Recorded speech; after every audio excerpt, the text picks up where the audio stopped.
114 points. 514 points. Ah oui, c'est le score qu'il fallait pour être invité la semaine dernière où il y a 2 semaines en sec. Mais attends, le même jour, des francophones ont été invités avec seulement 400 points. 114 points de moins. Les amis, ce n'est pas un accident, c'est une stratégie. Et si tu parles français, tu es assis sur une mine d'or sans le savoir. Je vais être direct et très direct avec toi. Donc, si tu parles français et que tu veux ta résidence permanente au Canada, écoute bien ce que je vais te dire. Tu as 114 points d'avance sur la majorité des candidats. Oui, tu as bien compris, 114 points. Les amis, ça peut faire la différence entre une invitation et l'attente éternelle. Pour piquer encore ta curiosité, je vais te dire quelque chose. Le Canada vient de lancer la plus grande réforme d'Express instruite depuis sa création. Et devine quoi? Les francophones sont les gagnants et les grands gagnants en fait. Mais personne ne t'explique pourquoi. Ce soir, on va parler en vrai. Alors chers, avant d'entrer dans les détails, posez-vous la question fondamentale. Pourquoi le Canada fait ça? Parce que ce n'est pas par hasard. Le Canada a un objectif chiffré. Maintenir la proportion de francophones au Québec à 4,4% de la population. Et ils sont en dessous. Donc, chaque tirage écoutez-moi bien, chaque tirage francophone, c'est pas de la générosité, c'est de la politique publique. Donc, c'est une priorité nationale. Et ça, tant que cet objectif n'est pas atteint, les tirages francophones vont continuer. Leçon numéro 1. L'écart de 114 points, c'est pas un petit bonus au hasard. C'est la différence entre être invité et ne pas l'être. Regarde les chiffres. Le 28 avril, sauf erreur de ma part, tirage sec, 2000 invitations score, coupure 514 points. Le 29 avril, tirage francophone, 4000 invitations, score coupure 400 points. 2 fois plus d'invitations, 114 points de bonus. 114 points de bonus. Les amis, 114 points dans le système CRS, c'est énorme. C'est l'équivalent d'une offre d'emploi validée ou d'un diplôme canadien.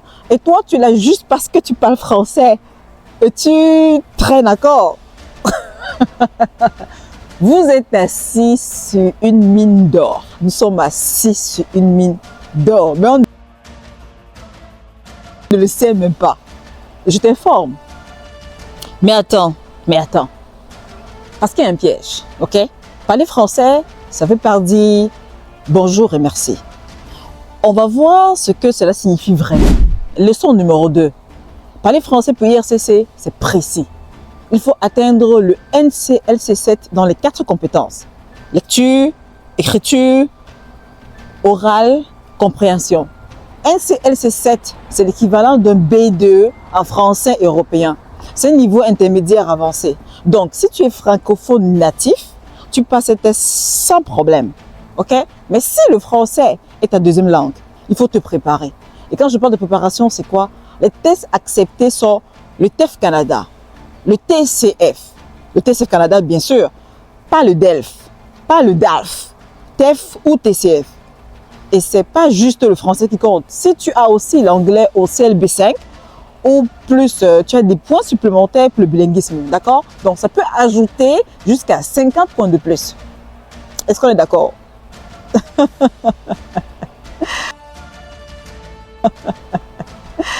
Donc, si tu parlais déjà français et anglais, les amis, tu as doublement d'avantages, ou bien tu es doublement avantagé. Mais il y a un changement qui arrive qui pourrait changer encore la donne. Leçon numéro 3, le gros changement. IRCC propose de fusionner les 3 programmes, le FSW, le CEC et le FST, en un seul programme unifié appelé le Federal High Skill Programme. Qu'est-ce qui va changer concrètement? Au lieu de devoir choisir entre le CEC, le FSW, le FST, en un seul critère, en ensemble, les nouveaux minimums proposés sont le diplôme d'études secondaires canadien ou l'équivalent étranger. Donc, vous avez le NCL6 en français ou le CLB6 en anglais.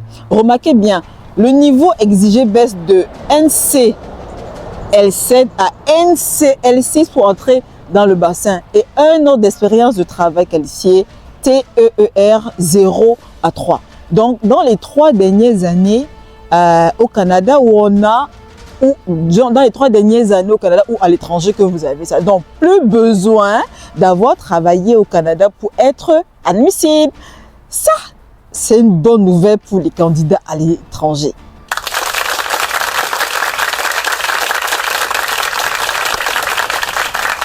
Mais les amis, c'est pas tout. Restez scotchés. Il y a un nouveau facteur qui arrive et si tu as un emploi bien renouvelé, ça joue en ta faveur. Leçon numéro 4.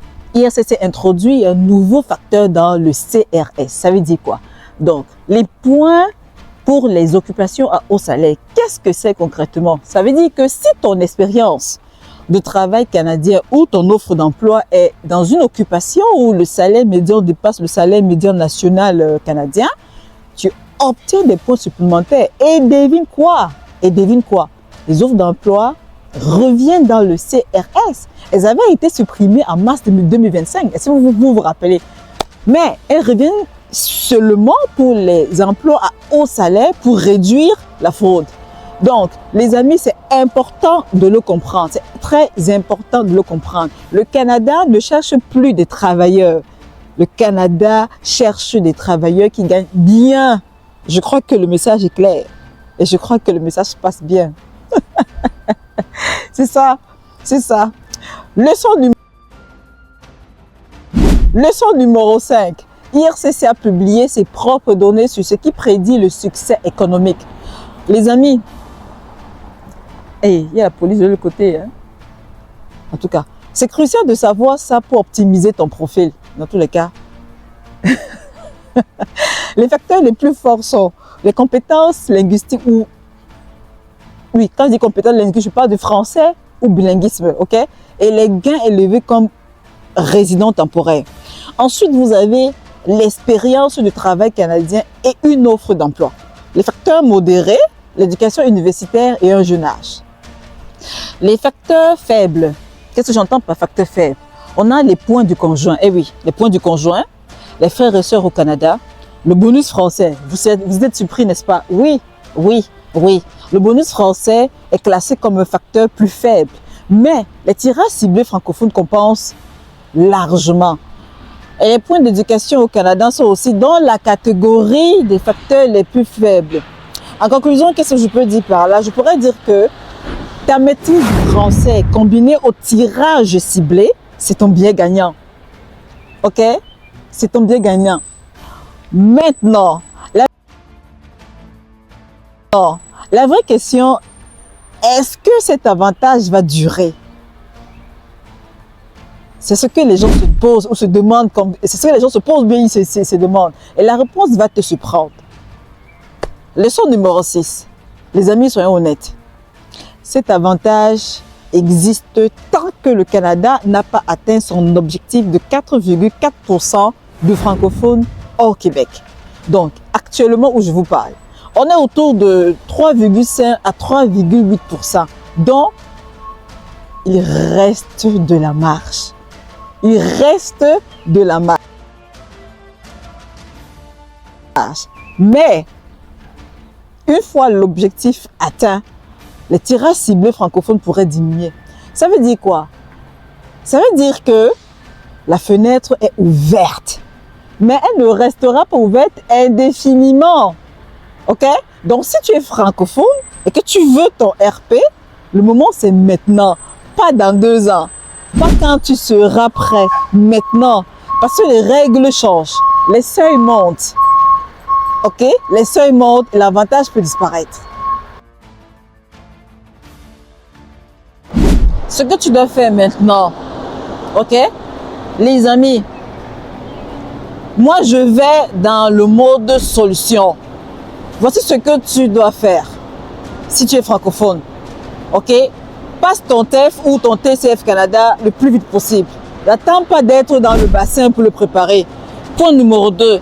Si tu es aussi, ou bien si tu as aussi l'anglais, passe le IELTS ou le CELPIP que tu connais pour les points de bilinguisme.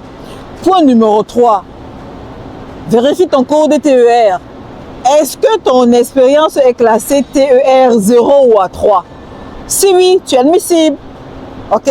Point numéro 4, entre dans le bassin Express Entry. Maintenant, pas demain, pas dans 2 ans. Maintenant, même si ton score est bas, parce que les tirages francophones ont un seuil de 400, d'accord? Beaucoup plus bas que les tirages généraux. Et point numéro 5, la consultation publique est ouverte jusqu'au 24 mai 2026. Va sur le site d'IRCC, participe, fais entendre ta voix. Les liens sont dans la description. Alors, les amis, la vérité, c'est ça, ok? Le Canada veut des francophones. L'avantage est réel. Donc, 114 points, c'est pas anodin. Mais l'avantage ne sert à rien si tu ne l'utilises pas. Tant que des francophones sont assis sur cet atout sans le savoir, ok? Donc, ils regardent les tirages, ils voient 514 CRS, ils se disent c'est impossible pour moi. Mais non, c'est pas impossible pour toi. Mais ils ne regardent pas les tirages ciblés. Ils ne voient pas que le français, c'est le plus grand atout. Ne laisse pas cet avantage t'échapper. Ne laisse pas cet avantage t'échapper. Prépare tes tests, entre dans le bassin et fais valoir ce que tu as d'unique. Si tu veux comprendre comment optimiser ton profil entrée, soit sur ton profil Express Entry, comment maximiser tes points CRS en tant que francophone, remplis le formulaire d'accompagnement gratuit que tu vas retrouver sur mon site web. Le lien dans la description, je vais te recontacter et on va voir ensemble comment avancer. Moi, le spectacle est terminé là. Ok, donc pour ceux qui me suivent pour la première fois, ici on parle des réalités de l'immigration au Canada. On parle vrai, pas pour décourager, pas pour...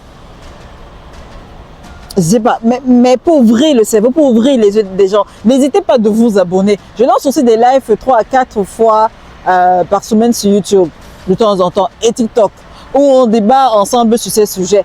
Vous ne pouvez pas sortir de ces lives sans avoir appris au moins une seule chose. Alors, likez, partagez la vidéo, appuyez sur le bouton booster en bas et partagez cette vidéo dans vos groupes, dans vos forums, en famille, avec les amis, parce qu'il y a des francophones qui ont besoin de l'attente. Hey, les amis, cette vidéo tourne déjà. Les données sont fraîches. La consultation publique fraîche gratuite est ouverte jusqu'au 30 mai par là. Remplissez le formulaire dont il y a urgence à publier vite. Entre-temps, on se retrouve très vite. Bye bye et à bientôt pour les prochaines aventures.